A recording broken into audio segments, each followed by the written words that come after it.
ఉత్తరకాలామృతం 6 జ్యోతిష బాల శిక్షలో మనం చాతక పారిజాతం చాలా మటుకు చెప్పుకున్నాం.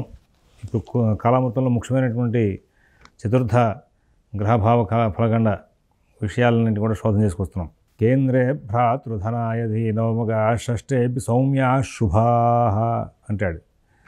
సౌమ్యా అంటే శుభగ్రహాలు కేంద్రం ఉందంటే 1, 4, 7, 10 స్థానాల్లోనూ, భ్రాతృ 3, ధన 2, ఆయ 11, ధీ పంచమ, నవమగా 9వ ఇంట్లో, షష్ఠేపి షష్ఠమందున్న వారైనా శుభాశుభులవుతున్నారు అన్నాడు.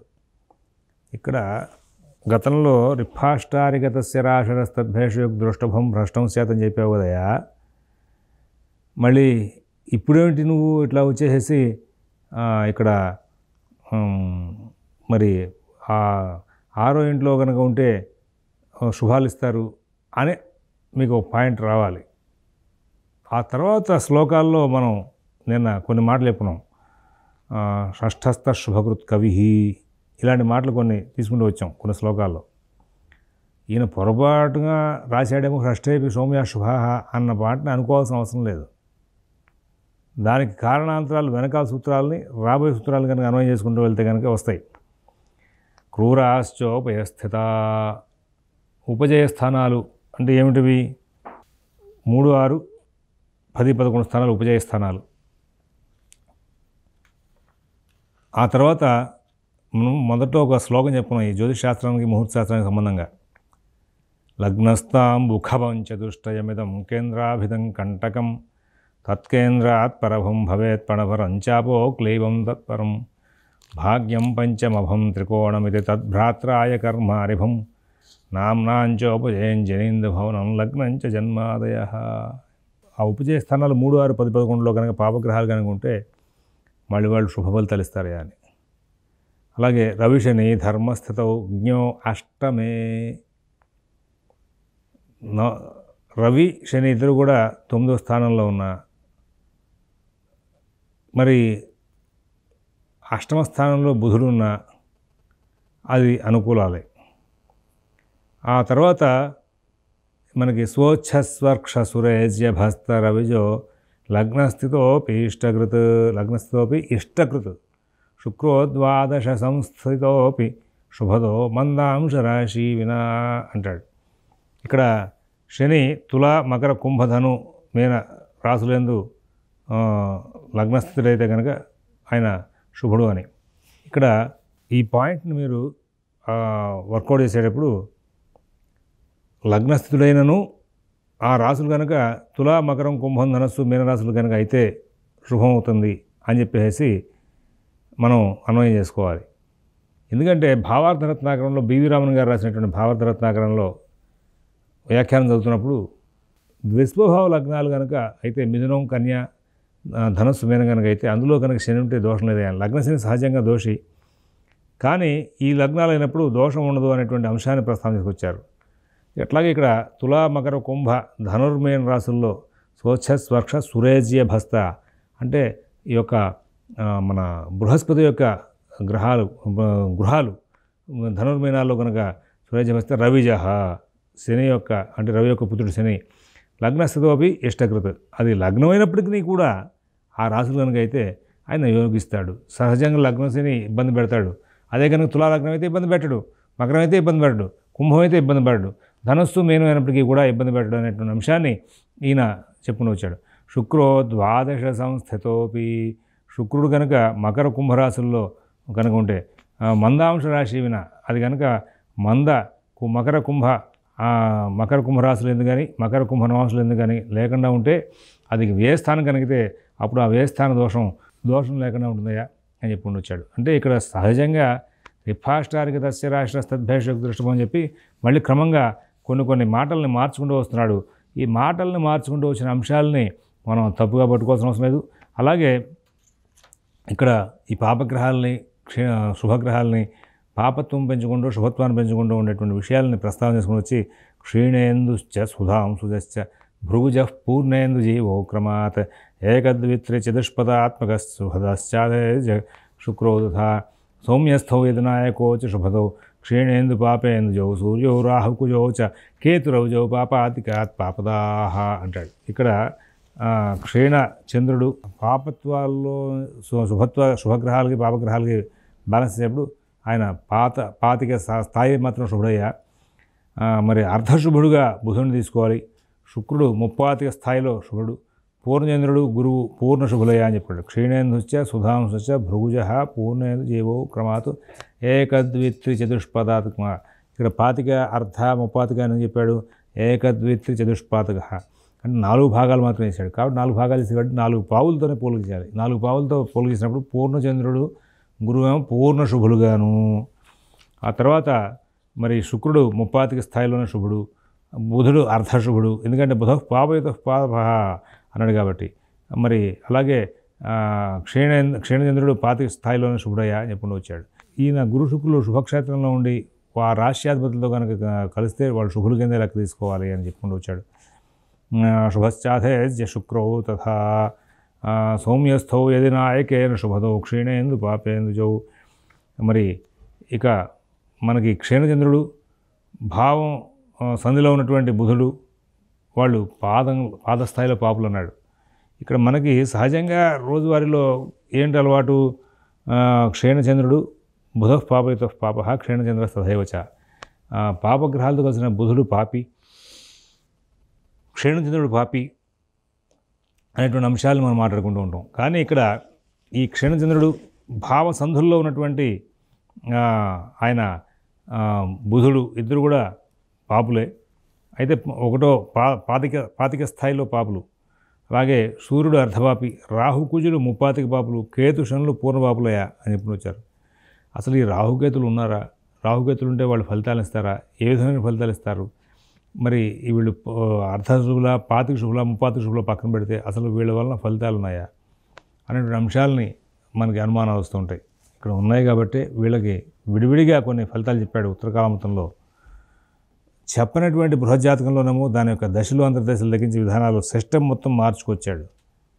ఇక్కడ చెప్పాడు కాబట్టి దీనికి తగ్గట్టుగా వింశోత్తరి మీద దశాంతర్దశలతో మనకు ఫలితాలు చెప్పడానికి వీలుగా ఫలితాలు ఇచ్చాడు. కాబట్టి ఇక్కడ వీటి మొత్తం ఏ సిస్టమ్కి ఆ సిస్టమ్కి మనం సంబంధించి దాని యొక్క ఫలితాంశాల మీద కనుక అవగాహన ఉంటేనే దీని మీద ఫలితాలు చెప్పుకుంటూ ముందుకు వెళ్తే మనకి అనుకూలాలు వస్తుంటాయి. భావానాం ఫలకారకశ్చ విముఖ నైసర్గికశ్చాథ యద్భావేషాన్వితభాంశపావపి తథా తద్భావ తత్కారకో యత్కారకరాశికో శుభకస్తత్తత్ఫలధ్వంసకస్తత్కారక భావయోగవశత స్వల్పం ఫలం కారయేత్. కారకో భావనాశయ అని చెప్పి చదివేస్తూ ఉంటారంతా జైమిని సూత్రాల్లో మాటని. దానికి ఇక్కడ ఈయన దగ్గరగా అదే ఫలితాలు చెప్పుకొచ్చాడు. కానీ తత్తత్కారక భావయోగవశత స్వల్పం ఫలం కారయేత్ అన్నాడు. చాలా స్వల్పమైన ఫలితాలు వస్తాయని. ఆ యొక్క విశేషాలను ఇప్పుడు చూద్దాం. భావాలకి ఎవరు ఫలకారకులు అవుతారు, ఎవరు నైసర్గిక కారకులుగా ఉన్నారు, ఆ భావాధిపతి ఉన్న రాశ్యాధిపతులను ఆ భావానికి ఆ కారకుడు వీరందరూ విముఖులై కనుక ఉంటే ఏ కారకుని యొక్క రాశులు ఎందు పాపగ్రహాలు ఉంటాయో ఆ కారకుడు వారు ఆ భావఫలాలను నశింపజేస్తూ ఉంటారు అని చెప్పుకుంటూ వచ్చాడు. ఇక్కడ అంటే డైరెక్ట్ రిజల్ట్ కాదు, ఇక్కడ మొత్తం అంతా కూడా భావానాం ఫలకారకశ్చ విముఖ నైసర్గికశ్చ అథయ. ఏంటంటే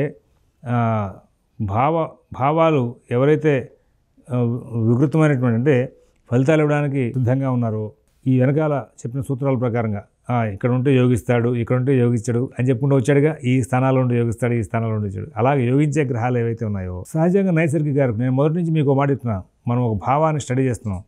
ఆ భావంలో ఉన్న ఫలితాలన్నింటికి కూడా నైసర్గిక కారకత్వాలు మళ్ళీ వేరే వాళ్ళకి వెళ్ళిపోతాయి. చతుర్థ స్థానం చూస్తే మాతృకారకత్వం తల్లికి వెళ్ళిపోతుంది, చంద్రుడికి వెళ్ళిపోతుంది. వాహన కారకత్వం శుక్రుడికి వెళ్ళిపోతుంది. అలాగే తర్వాత గృహకారకత్వము కుజుడికి వెళ్ళిపోతుంది. ఇట్లాగా మళ్ళీ డివిజన్ మళ్ళీ వెళ్ళిపోతున్నాయి, మార్పులు వచ్చేస్తున్నాయి. అలాగే ఇక్కడ కూడా నైసర్గిక కారకులు భావాధిపతులు ఈ ఇద్దరిని బాగా స్టడీస్కి వచ్చేప్పుడు ఆ భావాధిపతి ఉన్న రాశి అంశాధిపతులు ఆ భావం ఆ కారకుడు వీళ్ళందరూ కూడా విముఖులై ఉంటే కనుక ఏ కారకుని యొక్క రాసుల యందు పాపగ్రహాలు ఉంటాయో వెనకాల మనం చెప్పుకున్నాం.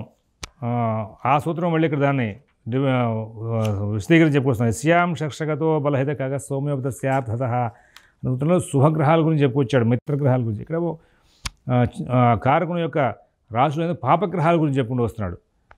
ఆ కారకుడు వారు ఆ భావబలను నశింపజేస్తున్నారు అన్నాడు. ఇది ఆ భావకారకుడు భావం ఉంటే కనుక భావబలం స్వల్పంగా ఉంటుందయ్యా అని చెప్పి వచ్చాడు.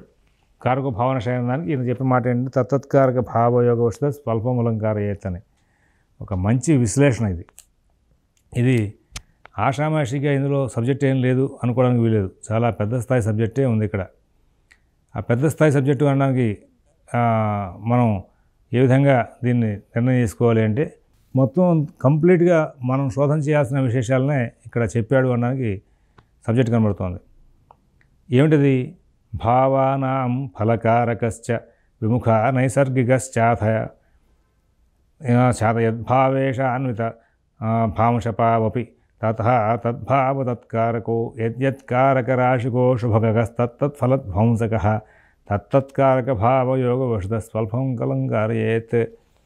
నేను మొదటి నుంచి చెప్తున్నటువంటి ఈ యొక్క గ్రహాలను తీసుకున్నప్పుడు మీరు మళ్ళీ స్థితియుతి వీక్షణలతో ఉన్నటువంటి ఫలితాలు ఒక టేబుల్గా వేసుకోండి అన్న దాంట్లో ఆంతర్యాన్ని మొత్తాన్ని కూడా ఇక్కడ ఈ సూత్రంలో మీకు కనబడుతుంది. ఎందుకు వేసుకోవాలి? అలాగే ఒక కారకుడి గురించి శోధన చేసేప్పుడు వేసేది. అలాగే గతంలో ఈ ఉత్తరగామతం 5వ పాఠంలో చెప్పుకున్నటువంటి అంశాల్లో యద్భేష స్థిత భాంశప బలయుతాశ్చేతత్ఫపో లాభకృతు యస్యాంశక్షగతో బలహిత ఖగ సౌమ్యోపి తస్యార్థత అనే సూత్రాలు ఇవి కేపీలో ఆయన ఈ సూత్రాలతోనే ఆ యొక్క ఫలితాంశాలని ఆ సిగ్నిఫికేషన్స్ రాసుకొచ్చాడు. ఆ సూత్రాలను కూడా ఇక్కడ మనం అమలు చేస్తే ఈ భావానికి ఎవరైతే ఫలకారకులు అవుతున్నారో వారు, అలాగే నైసర్గిక కారకులు ఆ భావాధిపతి ఉన్నటువంటి రాశి అంశాధిపతులు, ఆ భావం ఆ కారకుడు వీళ్ళందరూ కూడా విముఖులై కనుక ఉంటే ఏ కారకుడు యొక్క రాశులు ఎందు పాపగ్రహాలు చేరుంటాయో ఆ కారకుడు వారు ఆ భావఫలాలను నశింపజేస్తున్నారు అనేది అంశాన్ని ఇక్కడ భావఫలం ఎప్పుడు పాడవుతుంది, భావం ఎప్పుడు పెంపొందింపబడుతుంది అనేటువంటి అంశాలని మనం ప్రస్తావన చేసుకోవడం కోసం చెప్పేసి ఈ యొక్క సూత్రం ప్రకారంగా మొత్తం అంతా కూడా చూడాలి. భావాధిపతి ఎక్కడున్నాడు, ఏ రాశిలో ఉన్నాడు, ఏ అంశంలో ఉన్నాడు, అక్కడ ఆయన పొజిషన్ ఏంటి, ఆ రాశి ఆ నవాంశాధిపతుల యొక్క పొజిషన్ ఏంటి, ఈ కారకుడు యొక్క రాశుల్లో ఏ గ్రహాలు చేరున్నాయి, ఆ గ్రహాలు ఏం చేస్తున్నాయి, పాపగ్రహాలు చేరితే కనుక ఏం చేస్తున్నాయి, ఇలాంటివన్నీ కూడా చూస్తే కానీ అప్పుడు మనం ఫలితం చెప్పడం లేదు. ఖచ్చితంగా 100% సక్సెస్ అవుతాం. ఎందుకంటే ఇక్కడ కారకుడు యొక్క రాశుల్లో పాపగ్రహాలు జరిపినాయి అనుకోండి, ఇవే సిగ్నిఫికేషన్స్, అక్కడ మళ్ళీ చెడు ఫలితాలు వస్తాయని చెప్పడానికి అవకాశం వస్తాయి. ఇట్లాంటి విశ్లేషణాత్మకమైనటువంటి వివరాల కోసం చెప్పేసి మన వాళ్ళు యొక్క సిస్టమ్ మొత్తం అంతా కూడా కరెక్ట్గానే ఉంది. కేపీ సిస్టంలోకి వెళ్తే వీళ్ళు ఇంకా విడదీసి రాసి పెట్టారు, ఇక్కడేమో మామూలుగా స్పష్టంగా ఉంది. ఈ రెండింటినీ కనుక మనం అమలు చేసుకుంటూ వెళ్తే ఈ సూత్రాల ప్రకారంగా మొత్తం అంతా కూడా భావం పాడవడానికి కారణాలు భావంలో ఉన్నటువంటి భావాధిపతి ఉన్న రాశ్యాధిపతులు, నవాంశాధిపతులు, మరి ఆ భావం మనం ఏ కారకత్వం స్టడీ చేస్తున్నామో ఆ కారకుడు మరి విముఖంగా ఉన్నాడు, ఆ కారకుడు యొక్క రాశుల్లో పాపగ్రహాలు జరిగినాయి, ఇవన్నీ కూడా చూసినప్పుడు ఆ యొక్క ఫలితాంశాలని కూడా చూస్తే భావం పాడైపోయింది అని చెప్పడానికి అవకాశాలు పడతాయి. కాబట్టి ఇక్కడ మనం కేవలం ఒక భావాన్ని స్టడీ చేస్తున్నామంటే రాశి నవాంశాలు కనుక చూడకపోతే నవాంశలోను రాశిలోనూ కూడా ఈ రాశుల్లో చేరిన గ్రహాలు కనుక సరైనవి కాకపోతే ఫలితాంశాలని కూడా చెప్పడంలో విరుద్ధమయ్యే అవకాశం వస్తుంది. కాబట్టి దీన్ని ఆధారం చేసుకుని మనం కనుక ముందుకు వెళ్తే అన్ని విధాలు కూడా సక్సెస్ఫుల్ రిజల్ట్స్ చాలా మటుకు ఇవ్వడానికి అవకాశం వస్తుంది. ఒకవేళ మనం ఇవ్వలేకపోయినప్పటికీ కూడా శాస్త్రదూరమైన అంశాలను మాట్లాడట్లేదు కాబట్టి మనం గౌరవంగానే బయటపడే అవకాశం వస్తుంది. అలాగే తత్తత్కారక భావయోగ వశత స్వల్పం మూలంకారయేత్ అంటే ఏ భావకారకుడు వెళ్ళి ఆ భావంలో ఉంటాడో, ఒకవేళ చంద్రుడు వెళ్ళి 4వ ఇంట్లో ఉన్నా, అలాగే కుజుడు వెళ్ళి 4వ ఇంట్లో ఉన్నా, శుక్రుడు వెళ్ళి 4వ ఇంట్లో ఉన్నా, చంద్రుడు ఉన్న కారణంగా మాతృస్థానానికి ఇబ్బంది, ఎందుకంటే మాతృకారకుడు అయినటువంటి వాడు కాబట్టి అక్కడ మరి తర్వాత ఈ యొక్క కేవలం ఈ యొక్క ఆధిపత్యాలు రీతి చూస్తే మరి ఆ కారకుడికి ఉన్నటువంటి ఫలితాంశాలు వాటిని కూడా బేరీ చేసి చూస్తే కనుక మనకి ఈ ఫలితాంశాలు చెప్పే విషయంలో కారకుడు భావంలో ఉంటే అనేటువంటి అంశాలకు వచ్చేసరికి ఇందాక చెప్పుకున్నామే, కుజుడు మరి ఆయన వాహన కారకుడు అన్నాడు, చతుర్థంలో ఉన్నాడు, వాహనం పాడవుతుంది చెప్పాలి. అలాగే శుక్రుడు వాహన కారకుడు, శుక్రుడు 4వ ఇంట్లో ఉంటే వాహనాలకు సంబంధించినటువంటి స్వల్పయోగాలే ఉంటాయని చెప్పాలి. అలాగే కుజుడు కనుక 4వ ఇంట్లో ఉంటే ఆయన భూమికి సంబంధించి స్వల్పయోగాలు ఇస్తాడని చెప్పాలి. ఇలాగ తత్తత్కారక భావయోగ స్వల్పమలంకారిత అనే సూత్రాన్ని అమలు చేసుకుని వాటిని కనుక మనం పాఠం చెప్పుకుంటూ వెళ్తే కనుక వాటి మీద మనం విశ్లేషణ చాలా చక్కగా చెప్పచ్చు. తద్వారా చాలా మంచి ఫలితాలు వచ్చే అవకాశం ఉంటుంది. అద్భుతమైనటువంటి విశేషాలు మనం చెప్పుకుంటూ ముందుకు వెళ్ళే అవకాశాలు వస్తూ ఉంటాయి. ఇంకా మిగతా విషయాలన్నీ కూడా తర్వాత మీతో మాట్లాడతాను. స్వస్తి.